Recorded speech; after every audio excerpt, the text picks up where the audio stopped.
Well, greetings and welcome to another LGR Christmassy episode. Wasn't sure I was going to get another one of these done before I leave for a Christmas vacation in the latter half of the month, but here we are. We're going to do another one of the Computer Chronicles watch-along reaction, diving into research kind of videos, which I have a lot of fun doing. And the Christmas buyer's guides in particular that they did from like the mid-'80s into the early '90s are some of my favorites, just for the Christmassy atmosphere, but also just the odd things they're always coming up with in terms of recommendations. So yeah, let's watch this one from 1987. And clones. Christmas. All right, more Computer Chronicles. Finally, 1987 Christmas Buyer's Guide. Excited for this. Let's see, I'll give this to Gary, that to George, I'll give that to Paul, and that to Wendy. Hi, if your friends are into computers, software, or peripherals can make a great Christmas present during this holiday season. Today, we're going to give you our favorite suggestions for holiday gifts from the computer store on this edition of the Computer Chronicles. What an immediately cozy, Christmassy scene from the 80s. The computer software on the table there. I wonder if this is actually Stewart's house or just some producers or whoever. I don't know, Gary Kildall's. Somebody's house. I'm going to just pretend it's the Chaffee home. Welcome to the Computer Chronicles. I'm Stuart Chaffee, and this is... Sorry. You watch this enough and you start to notice these little things like the quirks of the host. Stuart here, he's always like hunched down and doing a pose in the dark when it starts up, and these earlier ones in particular. And just watch him, and he moves when the lights come on. It's just funny to me for some reason. Anyway, Gary Kildall with a Santa hat. Computer Chronicles. I'm Stuart Chaffee, and this is Santa Claus Kildall over here. Merry Christmas, Stuart. Merry Christmas to you, Gary. Gary, I asked you to come up with Is that an MSX? an idea for Christmas for a computer user, and you brought this whole operation here. Now, what is this that you got? This is called a Sony picture computer. It's this little box right down here. And you use it to add pictures and titles and things to your home VCR movies. Show me how you it has a charge couple device scanner. Oh, Device crap. here. That's Take cool. a piece of paper, make a little drawing on it like this. So yeah, like a titler with a scanner built in. Set it over the top, sight through it, and push the little start button. And we'll see the black and white image come up on the screen as it's scanning process. Okay, so you're scanning a little drawing you made, and we're making... Oh, that's awesome. A little scanner deal connected to it. The process gets finished, we're going to use the controls on the scanner. That's way more advanced than any titler I've used for like putting stuff in analog tape and things. I wonder if that is an MSX. I'll look that up.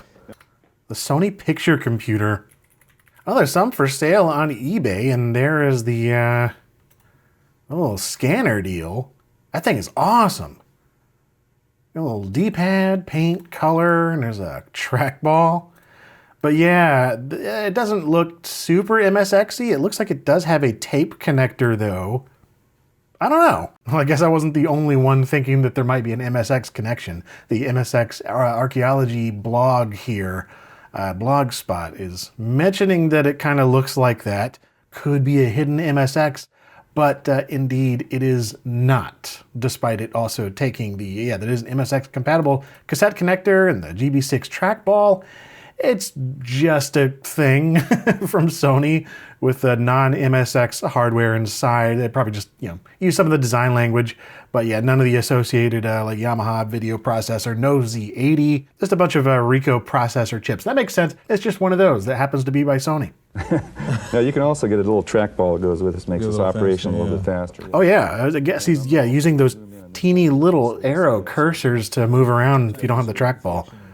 You'd want the trackball. Okay, so I could roll. I just happen to have some video, home video, which Gary took in New York. And we here it comes. Okay, there's now the this video. is a standard Right. You tell us not. What the heck? That is a Vector W2. What is that do? Whose video is this? Holy crap. Okay, so this has been one of my obsessions since I was a kid.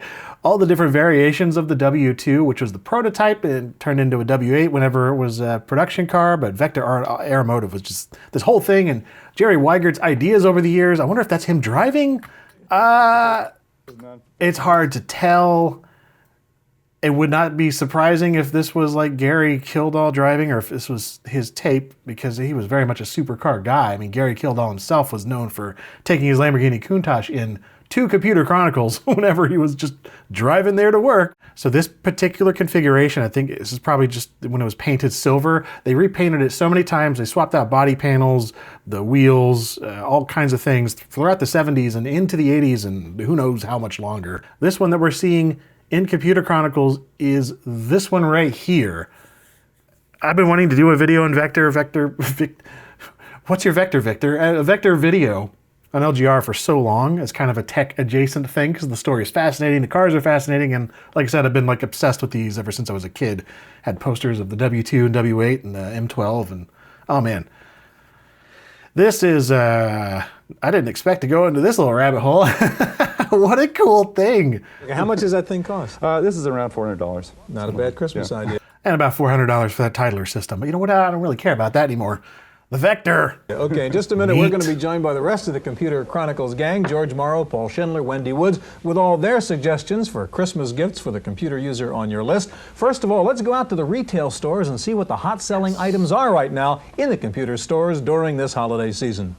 I was hoping they'd get to this. Whenever they go and visit like a mall or a store or whatever in these segments. For almost every retail store, Christmas is the biggest selling event of the year. The colorful decorations are vivid reminders of the commercial importance of the holidays. I wonder what mall this is. Maybe they'll say. If you recognize it, leave it in the comments. And 1987 is no exception. Nervous computer retailers are watching carefully to see if Wall Street's October crash was a harbinger of bad times. Wall Street's October crash, October 1987. Well, I gotta look that up. Yeah, known as Black Monday. Yeah, I've heard of that. Or Black Tuesday, depending on where you were in the world. But yeah, global, severe, largely unexpected stock market crash. So $1.71 trillion loss worldwide. Oh my gosh. So far, that type of bad news activity hasn't really put a dent in our business. Our customers don't even really talk about it or mention it. Computers are fine. Please keep buying them. Probably has a lot to do with the general population who we do business with on a daily basis probably don't have a significant amount of money tied up in the stock market to begin with. So whether the stock market went up or went down really didn't affect them at all. Yeah, Atari ST owners, they don't have stocks. I mean, yeah, this is just what they have on screen, but you know, home computer people, yeah, stock market, whatever. I just want something cool to play Defender of the Crown on. Christmas buying has a big impact on both sales volume and the kind of product that sells. The software packages. So the Chuck Yeager's Advanced Flight Trainer, you got the original test drive, something called Aegis Draw Plus. Not heard of that. Awesome cover art. Yeah, desktop design software for the Amiga. And it provides a powerful set of professional design tools in a simple, easy to learn format. It's CAD stuff, I guess. Huh. According to InfoWorld 1986, it was launched at $259. Yeah. Don't know if that was good or bad or what. It seems decent for like CAD software though. Games, for example, OG test drive on an Atari ST. Software sales at Nice. the store. But the popularity of entertainment software doesn't mean that Yuletide shoppers are less sophisticated. Dude, I have that TV. It's the KV1311CR, or very close to it. One of my favorite monitors. It's got some awesome RGB hookups on the side and a couple of different formats, both digital and analog, but you can plug an Amiga or Atari ST straight in there and it looks fantastic. It's like having SCART here in the US. This is an interesting time in American personal computer retail because, I mean, obviously they're just showing like the Atari ST and Amigas and stuff here because they're probably more interesting to look at on camera, whereas you have all these PC clones, or I'm presuming it's some kind of a PC clone, I don't recognize it, but the amber, monochrome graphics, and just much more boring stuff on the PC. This just wasn't quite there yet. But if most buyers view the holiday season with financial anxiety, for other, more innocent shoppers, it means a lot more. Oh, how precious. Here comes Santa Claus, and he's got computers. Joining us in the studio now, in addition to Santa Claus Kildall over here, is George Morrow, our regular host and commentator and chief scientist at Nestar, and next to George, Wendy Woods, our regular reporter. Sorry. There's normally a painting or, something there on that wall, and they just covered it up with a wreath. Not even centered. It's just plopped on there. Fantastic. Commentator and chief scientist at Nestar, and next to George, Wendy Woods, our regular reporter. Wendy, of course, is also editor-in-chief of News Bites. Gary, start. I want to see what George has got for us here. Well, I've got a lot of things. The first thing is a piece of software called Byline. It's, I think, the best piece of desktop publishing software that's come around the pike. And it's from George Morrow, so it's probably like $400. It's about $300. It's Oh, well, written by a fellow who- $300. It allows you to import from almost any kind of other program that creates files like DBase 3 or any of the spreadsheet programs. It allows you to bring those into a document and format them any way you want and publish them. Wow. I think it's going to be the standard in what civilized desktop It's pretty new, right? It's pretty new. It's just coming out. It's a great piece of a software. good starter for a person who wants to get into desktop publishing. A good starter, and I think it's got a lot of horsepower. Okay. I think it's got the horsepower to last quite a while. All right, Ashton Tate Byline. Did it become the standard? Man, it's not even listed on their wiki. They were known for a lot of things. They're obviously pretty important in terms of all their DBase stuff and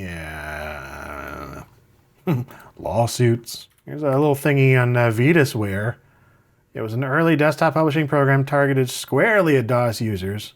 Box proudly proclaims, because Byline works the way you do, you don't waste time with a mouse or a new graphics environment. You don't waste time with a mouse. Jeez, forget graphics. It does have WYSIWYG. I mean, wow, but a non-interactive interface. This is a very George Morrow product.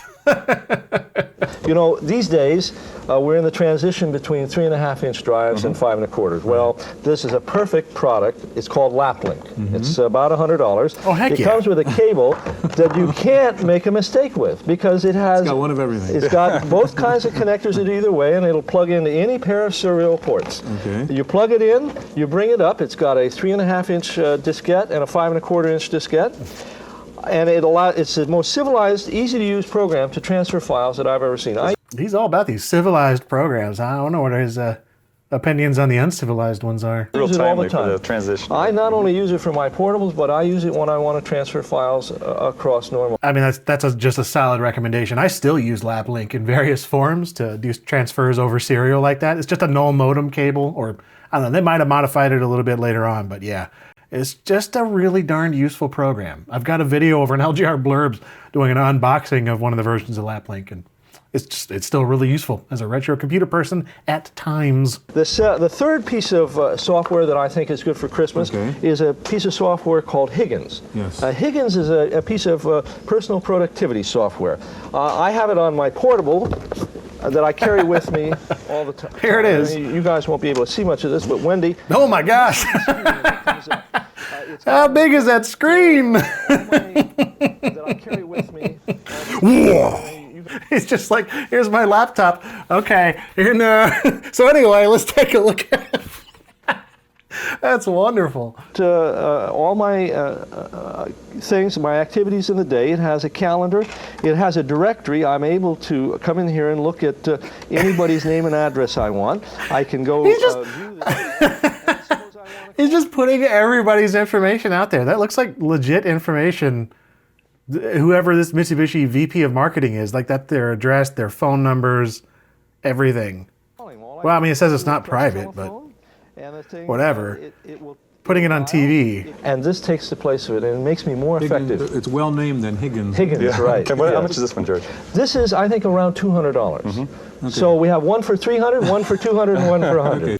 That seems actually like a pretty darn good piece of software. I'm gonna look it up in a sec. And I also I want to know what that computer is, because I do not recognize it. That is hilarious. Higgins by, who's that company?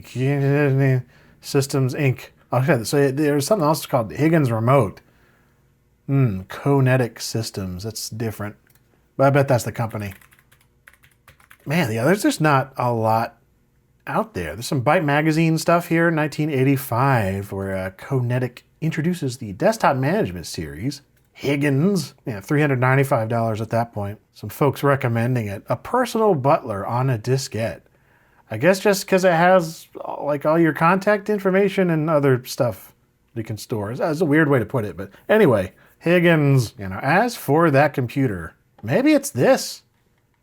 That might be a Zenith 180. Yeah, definitely in the 180 series of Zeniths. That makes total sense, considering George Morrow's Pivot. There was the Zenith version. I've covered one of those before. By the way, it looks hilarious in Computer Chronicles, sitting there on the desk. Like it's such a large screen for the So we time. have one for 300, one for 200, and one for 100. Okay, so George's picks are Byline and Laplink and Higgins.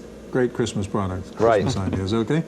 Gary, what do you got here? Okay, You well were this showing is us one. a fancy Yeah, scanner now at this the this beginning is of kind the of an show. What is interesting this? device. This is called the Complete Hand Scanner. It comes from Complete PC, and the idea is that you get really a low-cost way of getting images into a computer system. Well, here's a.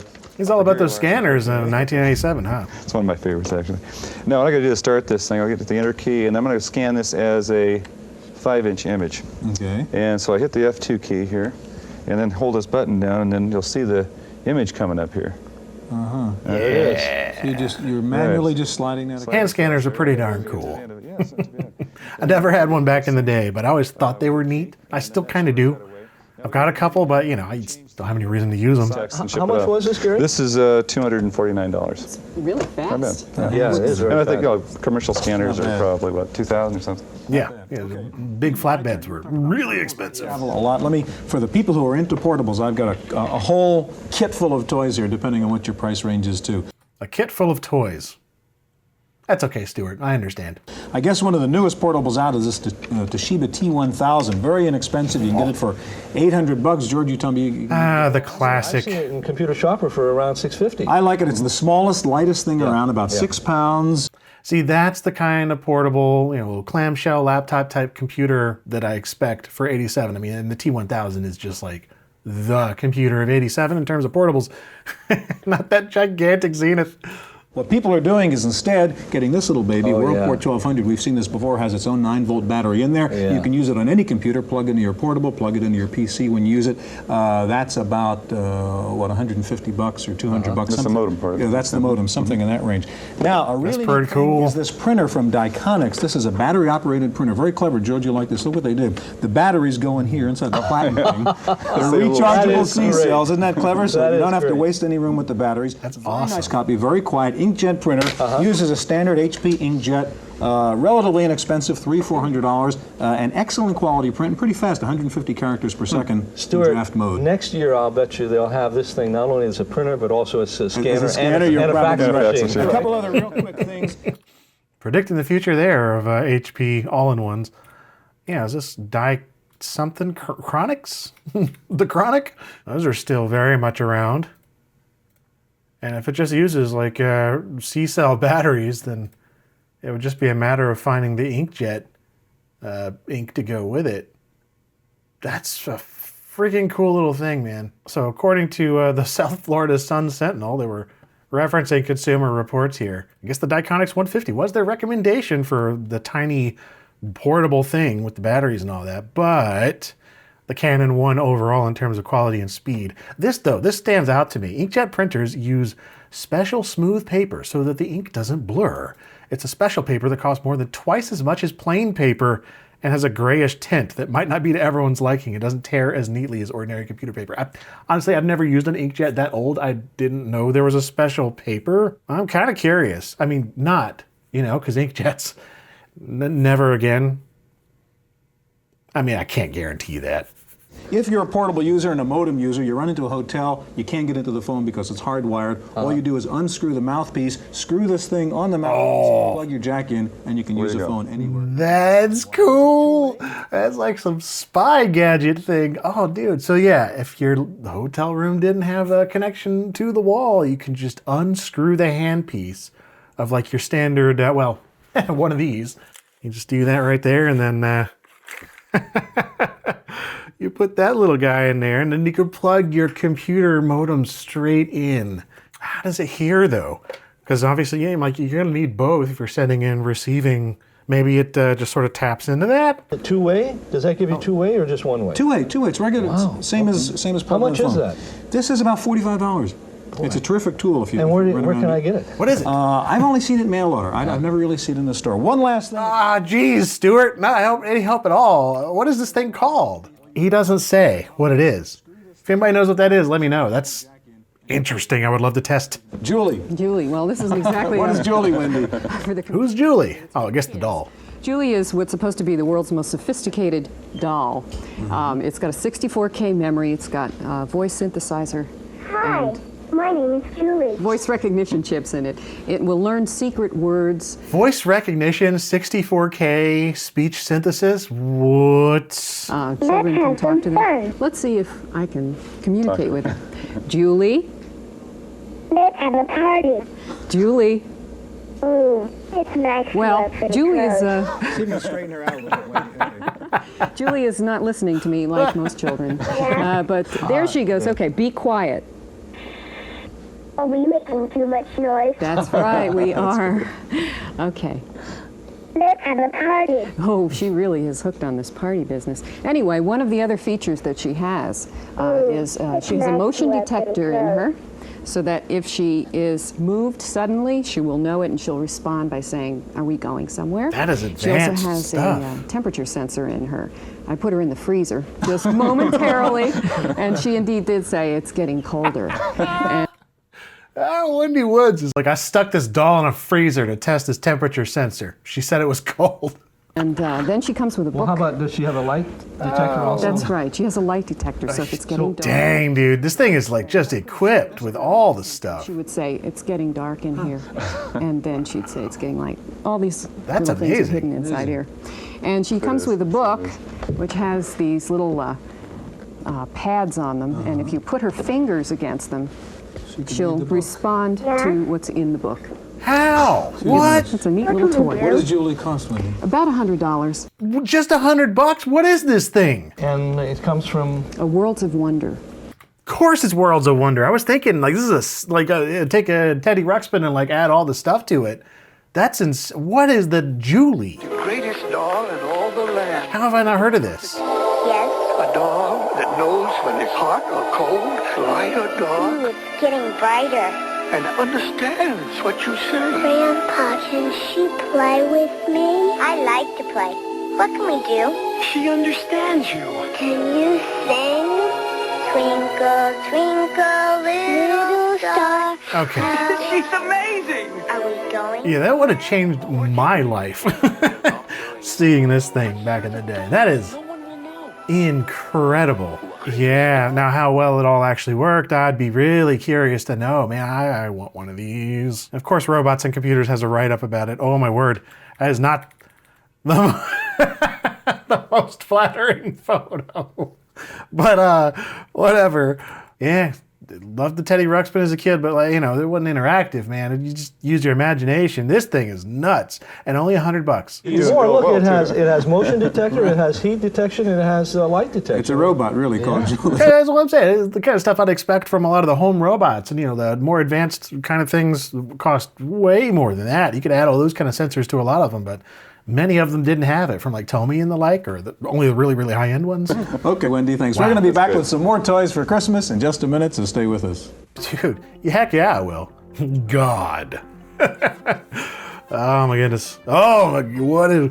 Oh, we're going to start with Wendy because she's something really Who's interesting. this guy? This is Mr. Game Show. It's a new toy from Mr. Game Show, huh? and Hi, everybody. that's a toy company. So, what game should we play? Any famous phrases? All these talking gadgets. Wendy's always bringing these cool things. He's a little bit obnoxious, but what he is What's the word? I don't know about this one, though. A cassette game. turn him off for a second. He's Okay. got chips in here. He's got a 700 phrase vocabulary, and there are 4 different games. And depending on which game you pick, either you use this touchpad, and the lights light up around here, and he comes back with all kinds of insults and compliments, depending on whether you do well or you don't. You can handle up to 4 players at once.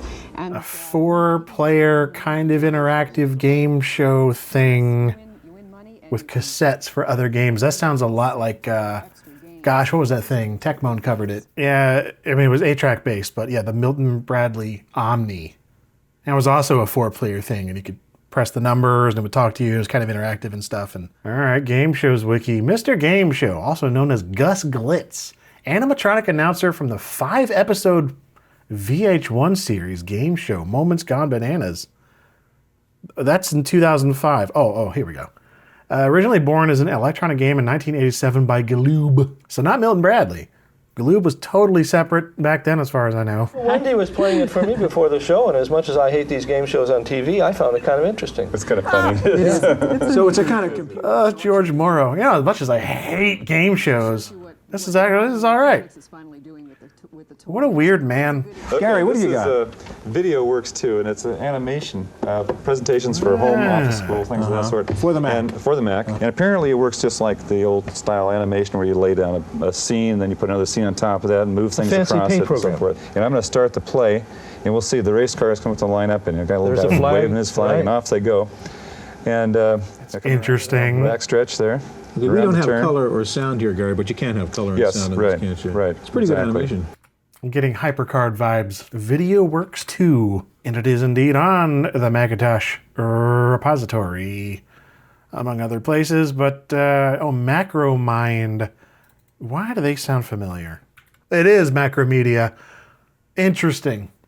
Because I remember doing some research on Flash and, where did Macromedia come from, and I seem to remember Macromind being somewhere in there. So basically they merged with Authorware to form Macromedia in 1992. That makes total sense. This is $50, a very interesting program called Ask God. Ask God. Claims to be an artificial intelligence program. Basically, it's a database of the Bible. AI God program, Deus Ex Machina over here. What do we got? Stuart God AI. Claims to be an artificial intelligence program. Basically, it's a database of the Bible. George Burns wrote it? Is it? I don't know if George Burns, or maybe he's in there, I don't know. Anyhow, so if you have a question, you really want to find out what does the Bible say about a particular subject, you can type in a natural language question. I want to know the meaning of the abundant life, for example, and it'll pull out every phrase from the Bible that talks about the abundant life. So it's kind of an interesting thing, especially for the Christmas season. I mean, is it like a more involved Eliza, but with Bibles stuff in there?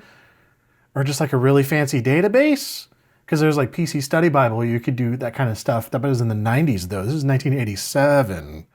And you couldn't use natural language from what I remember. It was much more just like a really advanced lookup system. I don't know how. Okay, I gotta find this AI God program. What is this? Oh, here we go, yeah.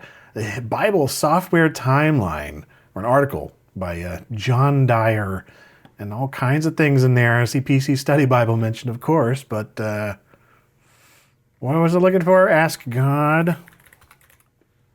Wow, not much in here. Integrated Systems, Kirkland, Washington. Natural language input and verse output.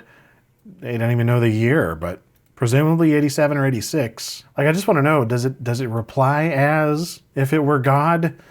This AI? I mean, it's called Ask God. How does this look or work? Oh, here we go. So we do have a little write-up in Computer World 1988.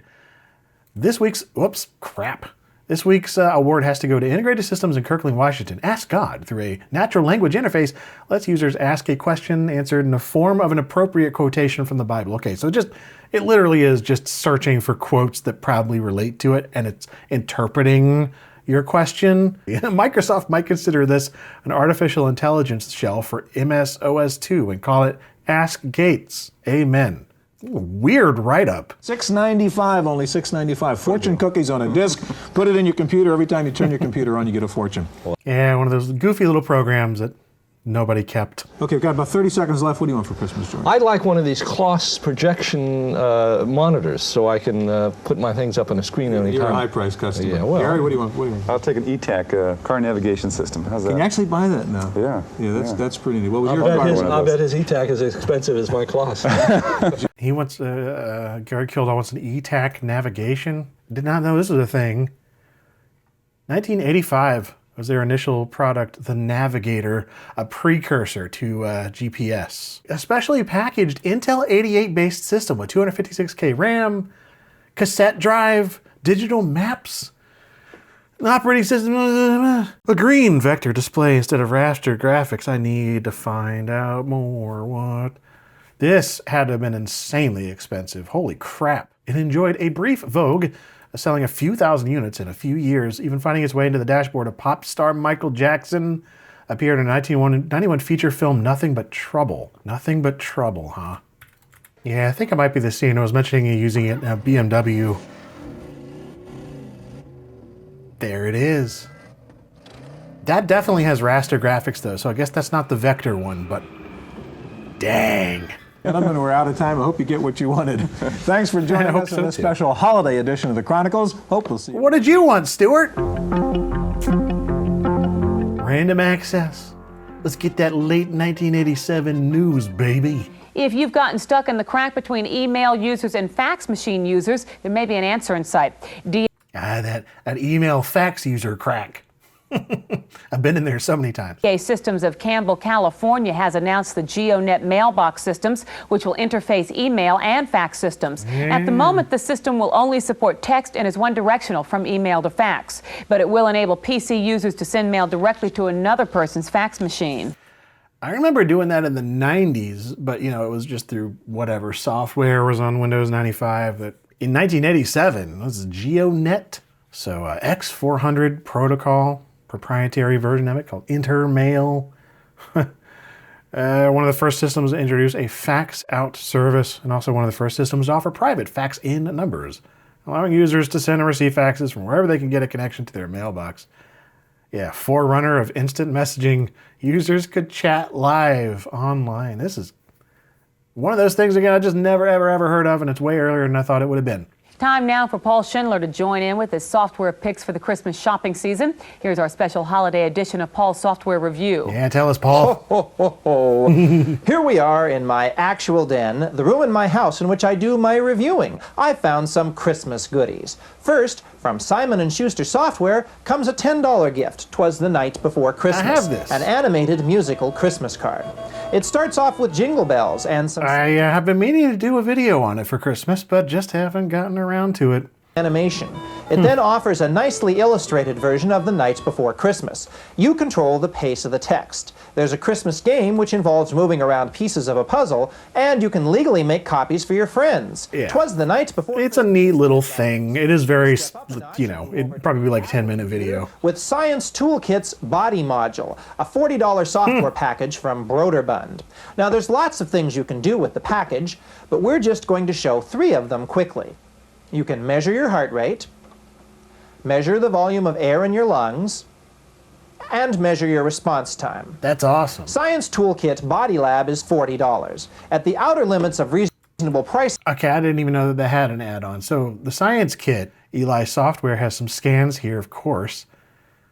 Do it yourself, like make your own spirometer for measuring your lung capacity. Heart rate monitor, I guess, and some other stuff. Wow, that's interesting. Things you can just plug into your computer like an Apple II, and it just reads your body. Is Microsoft Bookshelf. Now you see, I've got my dictionary There over we there go. and my almanacs and reference manuals over here, but they're all contained on this one $300 CD-ROM. I have a copy of this too. I've been meaning to do a video on because it's one of the very earliest things released on CD-ROM. Or the ultimate Christmas computer gift, a $1,495 scanner from Dest, which can digitize most typewritten material and store it on a personal computer. No more retyping documents. What a concept. No, but this is the software for it. With some Christmas suggestions. I have questions about that scanner. What was that? Like a tray that it just brings things into it? Commodore is about to announce several new products for 1988, among them an AT coprocessor board called the Bridge Board. They'll also be announcing a new high-resolution monitor for the Amiga. The juiciest rumor is about the new Amiga 3000, which will have 9 megabytes of RAM and a 50 megabyte hard disk plus separate animation and graphics chips. All right, I don't know enough about the Amiga 3000 to know if that's what it came with or not, but I'm curious about that An AT coprocessor board called the Bridge Board. Bridge Board. That's right, I thought that might be what that is. PC emulator for the Amiga 2000. It could be, this is some other version of that, but yeah, it looks like AT emulator, Amiga 2000. I want to say it was an 8-Bit Guy video where I saw that at some point. By the way, I absolutely love these kinds of system on a board type of things. That's one of those that I would love to get for the Amiga 2000 if I could ever get mine restored. Dang it, I need to get that done. Finally, someone has turned the Macintosh into a poet. In fact, there are about 500 Macs scattered around the country right now in greeting card shops disguised as the computer poet. For $2.95, the Mac will ask you a few questions about the object of your affections and then compose a more or less custom-made poem for you. You can select from a variety of holiday environments such as Christmas or graduation, birthday or anniversary. What's old is new again. It's like a little language model type of, that's what it sounds like. Like it's just generating poetry based on your prompts. I'd be curious to see what that looked like. There's also a home version of the Computer Poet software available. Okay, it's just a program, Computer Poet. Well, there's things with very little information about it. Just there's something in Mac User 1988, your personal poet. Creates personalized greeting cards on the Mac, complete with 4 greeting cards, matching envelopes, does not run when connected to a laser writer. So anyway, it was $30. And that's it for this week's Random Access. I'm Cynthia Steele. Oh, heck yeah. Thank you, Cynthia, and Stuart, and Gary, and everybody else. Oh, man. And thank you all for watching along with me. These are always a lot of fun to do, especially the Christmas ones, just going back and getting some 80s seasonal goodness, or, you know, whenever they happen to come out. We've looked at some 80s ones, but they did these up until the 90s, so, you know, into the 90s. We will get to those at some point. And some other things. I just enjoy these Computer Chronicles episodes so much. So, yeah, hope you enjoyed watching along with me and seeing what it's like to just get engrossed in them and start doing research and figuring out what the heck was going on with so many of these things, so many of which end up being forgotten.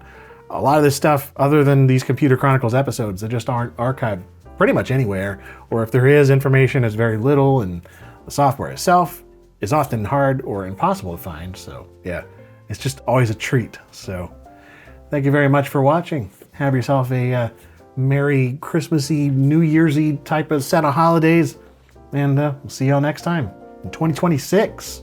Christmas! Yeah, you too.